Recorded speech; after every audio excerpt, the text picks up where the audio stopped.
Hey loves, welcome back to my channel. Today I'll be checking out this interesting video and it's titled Man Shuts Down Delusional Women with Facts. You guys, I'm super excited for this, and without much ado, let's see what this video is all about. You were to intentionally misgender a trans woman, that could put her at risk of murder. You understand that? I don't. I think that really does show that you're privileged in the situation then. You said these are the pronouns I need to use. Yeah. I said, what if I don't? You said that's an act of violence. Yeah, I would consider that an act of violence against me. An act of violence against you is a crime. I would consider that. So, I would consider you being disrespecting me as a person, and that's not okay, and that's not even ethical. It doesn't matter if it's legal, it's not ethical. And I don't know how you can do something that's considered unethical. You said that's an act of violence. That's a crime, okay? I didn't say that was a crime. An act of violence against you is a crime. So I did not say that. You said it is an act of violence against you. I said it's an act of violence, and I said misgendering anyone's an act of violence. Yes, you said it is an act of violence against that person. That is in fact a crime. So here's my question. Since we've now decided we have no idea how many pronouns there are, we can never know how many pronouns there are, and to not use a proper pronoun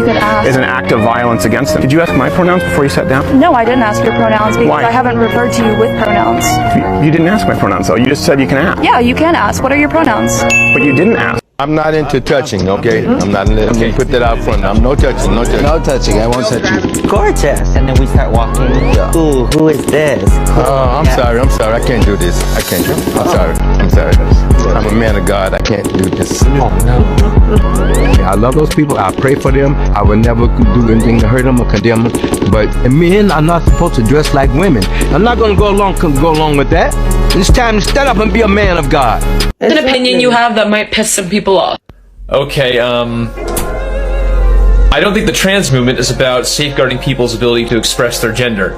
I think it was brought forth as a social issue for politicians to get behind, and now it's used as a wedge issue to weed out ideologically non-compliant people.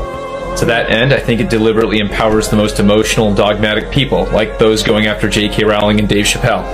I mean, we all know there's a distinction to be had, but many of us pretend like there's not because we've been told that there's not, and that the right thing to say is that there's no distinction.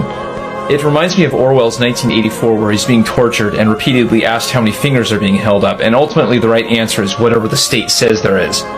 Many accept these terms because it's the path of least resistance set forth by the people who own and run the megaphones, who dictate what does and does not make a good person, as well as a loyal army of shock troops who will effectively come after you and your reputation both off and on Twitter if you step out of line. The solution always seems to be to control language and grant the ruling class more control. We're looking at here. Well, you were looking at TSER's fantastic little gender unicorn. It teaches students of all ages about gender identity, expression, and attraction.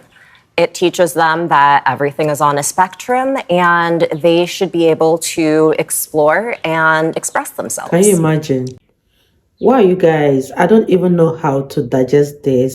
I hate the fact that kids are brought into all of this, because kids should totally be left out of this gender ideology and allow kids to grow the way kids always grew up. And when they eventually grow older, they can decide to make their decisions by themselves, not forcing it on them when they are this young. Let me know what you guys think about this video in the comment section down below, and let's continue watching, you guys.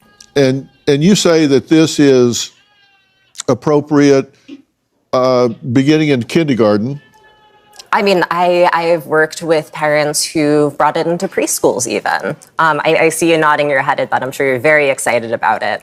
And I do want to point out that there are plenty of trans youth, myself included, who have come out at young ages. If I had this as a tool when I was 8 years old, I would have been so much more comfortable with myself. I would have known who I was and that I wasn't alone. Just to piggyback on that, the signs of gender dysphoria develop very young. Like, you can see it in a 3-year-old.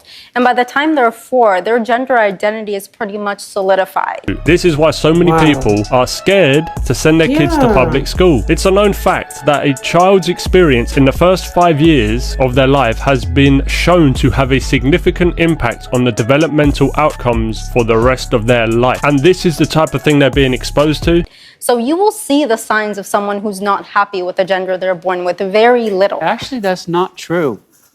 That is not true. You can suppress it. Their gender expression is different. True. Gender all expression depends on all the science for the last 100 years has shown in boys who experience gender dysphoria between 2 and 3, 85% of them simply grow up to be gay. Oh, I love that you're saying And this the study, other because I know 5, exactly don't which interrupt, one it is. don't interrupt and be rude. I will. The other 5%. You don't think that dismissing an tend entire to group be of people straight, is being rude? And then there are 1 or 2%. The transgender dysphoria persists into adulthood. At the age of 4, a child is not going to know what emotional attraction means versus physical attraction. Children do get crushes. This is a completely age inappropriate product to be putting in front of children and hijacking this unicorn. There's always something with these type of people that you can just tell by looking at them that there's something off. Even when they're presented with the facts, they just go into defense mode. Imagine growing up and your whole life believing something that is a delusion. It's very hard for these people to face the truth, and when they are faced with the truth and hard facts, it just crumbles their whole world, and they go into a shell and they go into complete defense mode because they're not willing to accept the fact that something they've believed their whole life is actually a lie. Concept. You say that 12 is the age that you should be talking to children about gender.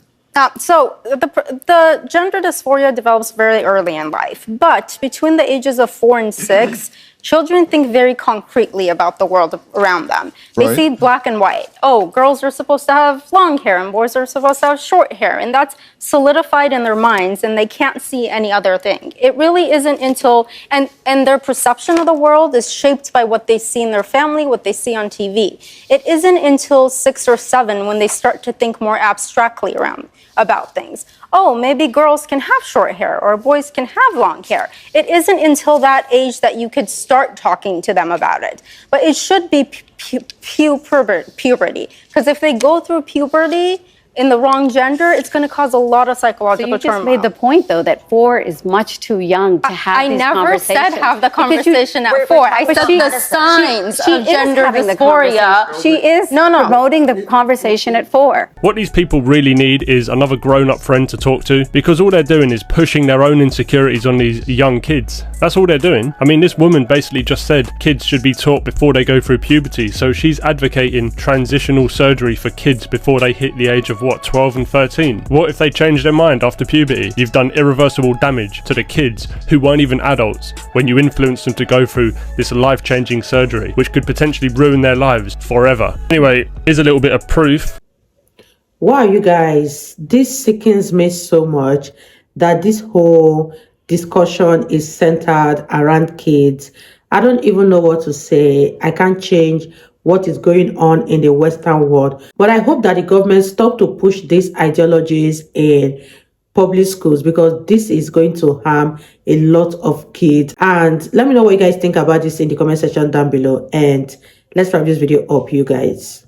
Just how insane these people really are. The blonde man who identifies as a woman, trans activist accused of sexual assault offering hormones to youth. A California-based trans activist offering cross-sex hormones to youth through the internet has a long history of sexual assault allegations with accusations from multiple victims, including those who were minors at the time, who reported he abused them. Ellie Ehrlich, 27, is under fire after posting his plan to ship cross-sex hormones to young people through the internet without any medical oversight or prescription. This is where he posted it on Instagram and quickly deleted it, but obviously it's too late. Once it's on the internet, it's there forever. But this is the type of person they're letting into schools to teach 3 and 4 year olds. I mean, it's got to be something seriously wrong with the world that this has been allowed to continue. Any actual woman in this room, in what way do you know that you belong in the same category as them?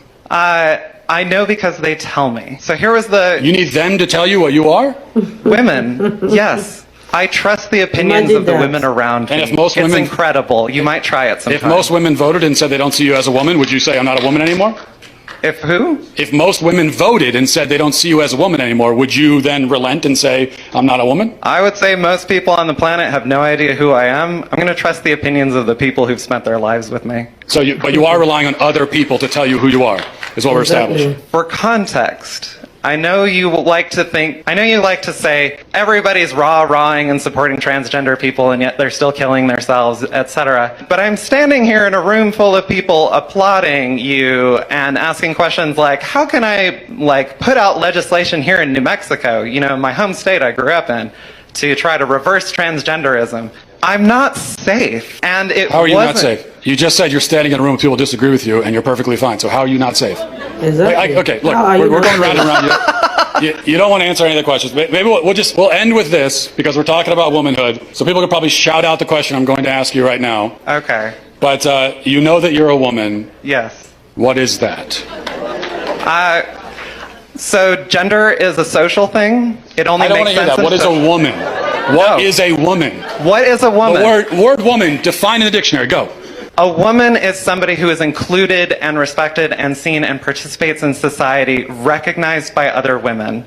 If you speak with women, circular definition. That's mine. Whatever. Okay. All right. Okay. Thank you. Good. Male gametes. That's what makes me male. No, your sperm don't make you male. Then what does? It's a constellation. In reality, in truth, okay? Whose truth are we talking about? The same truth that says we're sitting in this room right now, you and I. No, you're not listening. If I see a chicken laying eggs and I say that's a female chicken laying eggs, did I assign female or am I just observing a physical reality that's happening in the world? Does a chicken have gender identity? Does a chicken cry? Oh my goodness, you guys, that was such a beautiful one.